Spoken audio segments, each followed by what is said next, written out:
I gotta cut half this out anyways. Yeah, anyways, well, what we're basically doing is I'm just trying to get a little more information on you and your business, how you started it up as us being future entrepreneurs. Okay. So, if you just want to start out by telling me like a little bit about the organization, like what's the name of it, where's it done, customers, suppliers, like general stuff about your organization. Okay, yeah.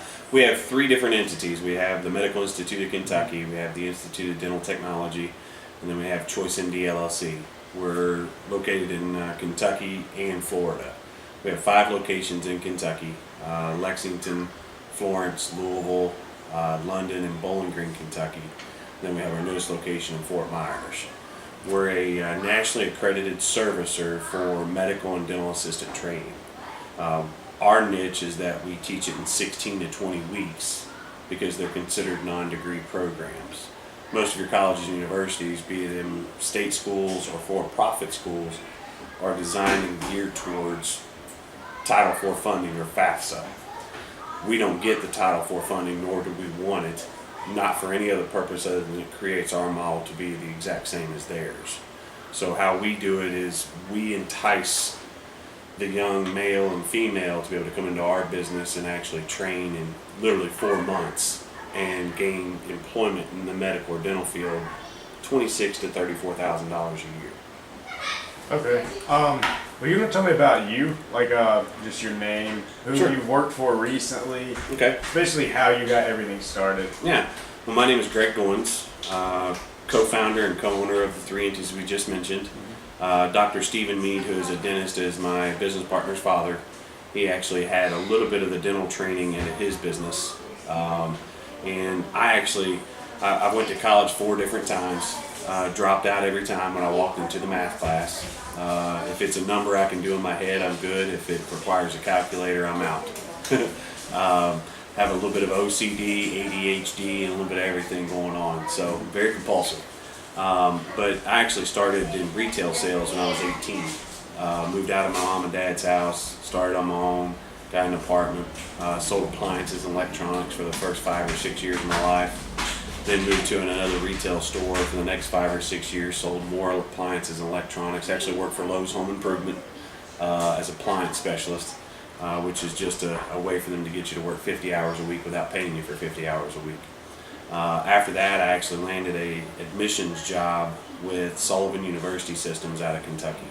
I've worked with adults, which are called non-traditional students, anyone that's older than 24 typically, or not straight out of high school. I was the only non-graduate employee there. Lucked into it, I guess you would say, the gift of gab. But I worked there for about 4 or 5 years, and in the process ran into Jeremy, who was a friend of mine of 15 years. We were actually going to start up a truck driving school, and realized how expensive it was, and I realized I didn't know how to drive a truck, so that didn't work out. But our first thing we ever opened was a 900 square foot schoolhouse, 1-room schoolhouse, almost like what you see on TV. And we taught nurse aid training, which was a 2-week program. From there, just through circumstance, research, and not stopping, we found all the different programs in the medical and dental field, which is what we currently teach today. Okay. Well, how long has your current business been like up and running? We got our license in September of 2008. Okay. Let's see. Like, how is it? What kind of partnership is it? You said you're a co-owner. Yeah, it's a limited liability company. Mm-hmm. Jeremy Mead is my other business partner. His dad is kind of a retired partner.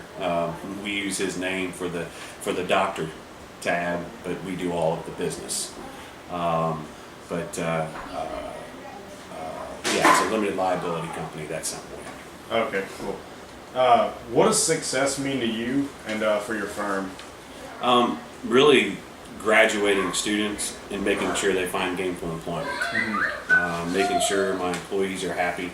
We're considered very small, but we're still very large. We're about a $10 million a year company. Our operational expense doesn't compare to any other type of educational facility or most business models. Most business models, you're lucky to have a 20 to 30% profitable gain. Ours destroys that. and not in a selfish, I want to make a lot of money way. But the reason we're so successful is because our system works. It's something we've worked on every day, 7 days a week for the last 8 years. Do you have any goals that you've set that have changed, or just goals that you've been able to meet or revise during the time you've been open? Our goal is to have been able to open a school a year. Since 2009, we had our second location, and since then we've opened 5 locations over the next 5 years. As far as 5-year goal or less, we want to take the number of schools which we have now as 6 and double it to 12. From there, we want to actually get into what we're doing, partnership relationships across the country with other physicians and dentists and their practices. And our ultimate goal is to have a school or a location in every state of the U.S. Okay. What do you like to tell your new employees about the organization, like how things are run there, what goes down, what you need to make sure you're doing? First thing I tell them is never listen to me. But no, seriously. It's important in a small business setting, just as in a big one, that you understand your role and what you're supposed to do every day. And not just knowing what that is, but the expectancy and the reward behind it. So if you come on board with my company, you're well rewarded for what you do, but you're also held accountable even more so. Because if one link in that chain doesn't work, we have to get rid of that link and find some other person to put in there. How do you go about hiring people? How do they find out about the job? What's the process for that? It's crazy. You could read book after book. You can plan your entire life and try to get your business model together, how to hire people, how to train people, how to grow your business, how not to grow your business. But it's truly through trial and error. Your instructor at your entrepreneurial studies program may not agree, but it's a simple fact, because we find employees just as we find students in a variety of different ways. In Kentucky, Craigslist is fairly popular, but there are, between TV, radio stations, newspaper, and social media, you literally have 100 outlets of advertising. One of the main problems is that you had 3 avenues of advertising. Now if you go to a radio station, you have 21 stations. They all offer their own online service and everything else. So finding the right people has grown more difficult because of that, because you really and truly can't reach a full market with a small business spending budget.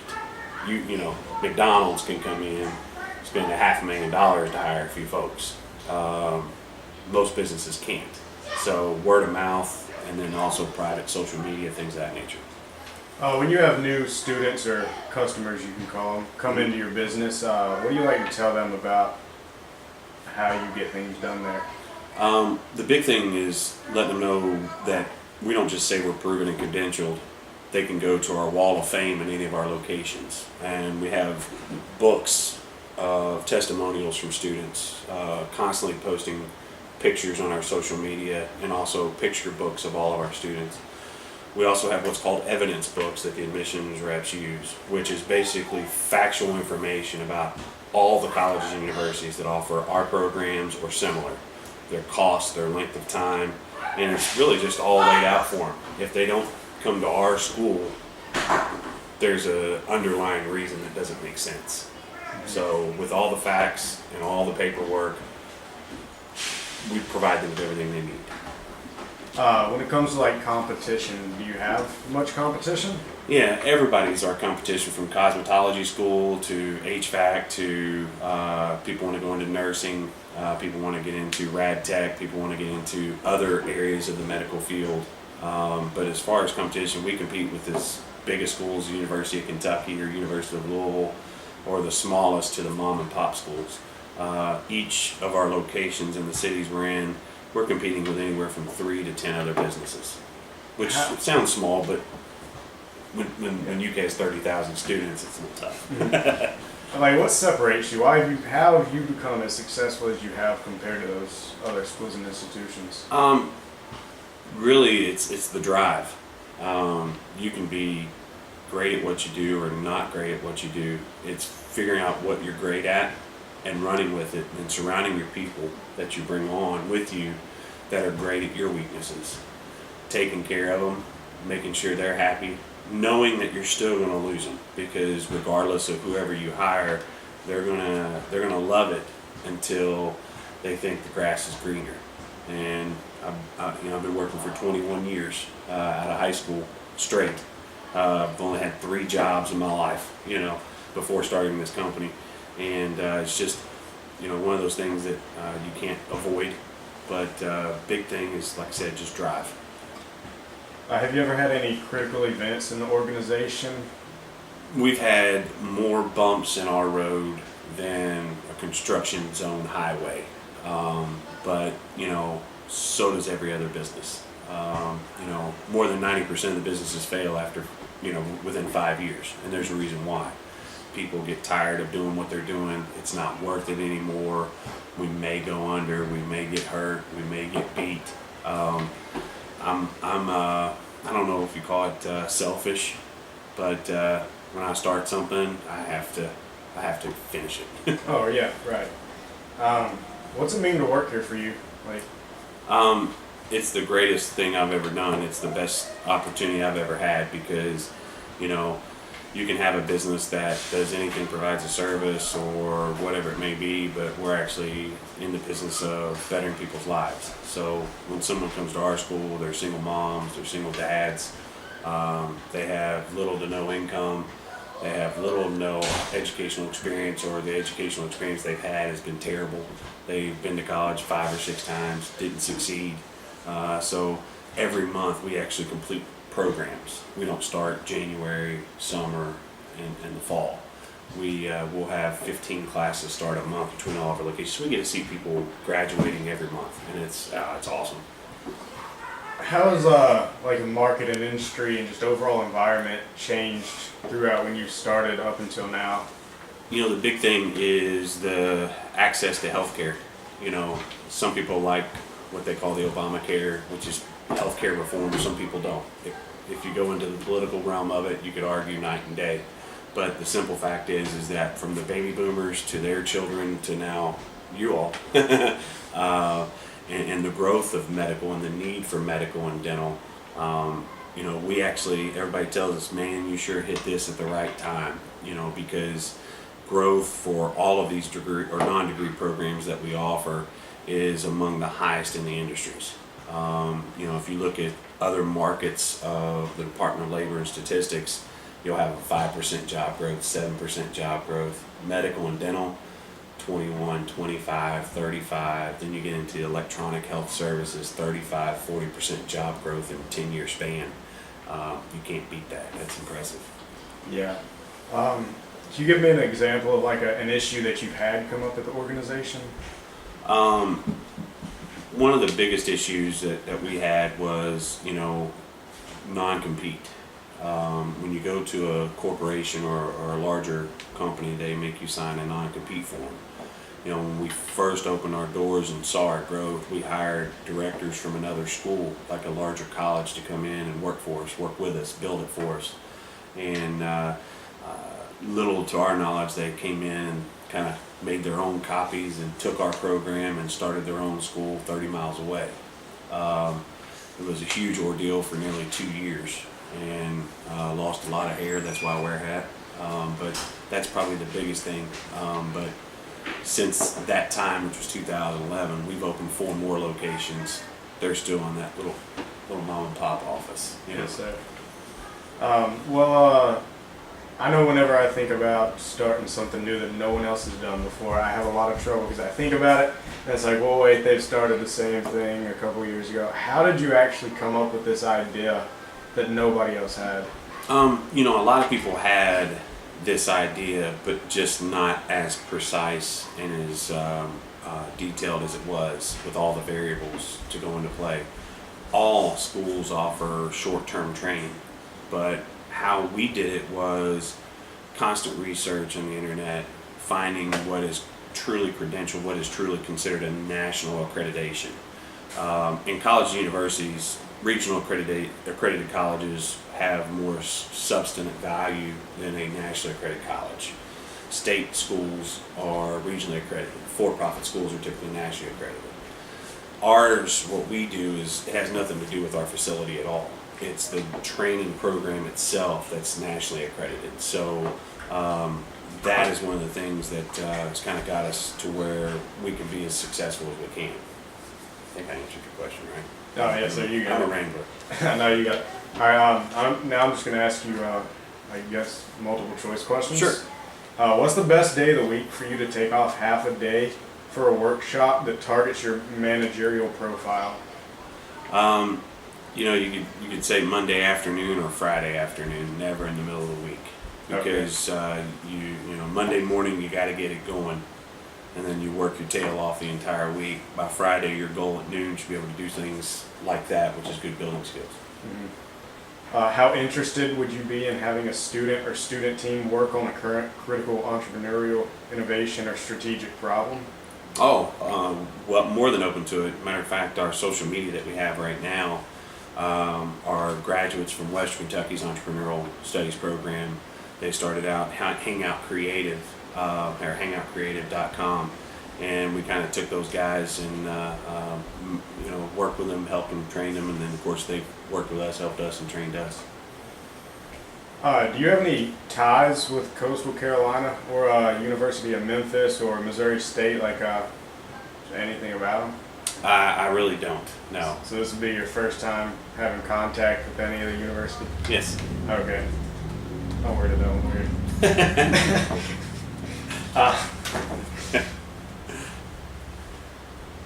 All right, these last four, Okay. I meant to tell you, you don't have to answer these. Oh, you're You fine, just man. say no. But we want to explore. Let me restart that. Not that. We want to explore your age to start up in a bit more detail. Please indicate your age at this time your organization opened for business. And you've got 6 options: under 22 years, 31 to 35. 31 to 35. Okay. Indicate your age when you first started thinking about creating your organization. That specific organization, 31 to 35, but you know, I was one of those guys when I left high school. I wanted to be a millionaire before I was 30. I'll be 40 in a few months, still not there. But yeah, I've always wanted to do this. Okay. What age did you start like talking about others with the organization, like throwing ideas out? It was that same time frame. It was 2007 when we first started coming up with the ideas. And last question, what was the biggest surprise you've had while starting up your organization? Really the sustainability, because you know, in 2008 you had, you know, obviously the huge financial meltdown. Then you had the housing meltdown. I mean, it's just back-to-back issues. You had the healthcare initiative, which, you know, could make or break. But yeah, to be able to have gone through outside elements that could crush you and still be around, and not just around, but even getting bigger and better, that's the most impressive thing. All right, well, cool. That's everything I've got. Okay. So